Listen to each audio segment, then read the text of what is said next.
Achchiq ovqat va spirtli ichimliklarni to'xtat. Kislotam devorlarimni yondirmoqda. Yallig'lanib men juda qattiq azob chekyapman. Iltimos, doimiy shirinliklarni yeyishni to'xtat. Ular meni tinimsiz va to'xtovsiz insulin ishlab chiqarishga majbur qilmoqda.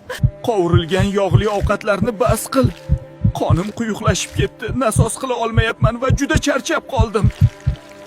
Spirtli va shirin ichimliklarni ichma.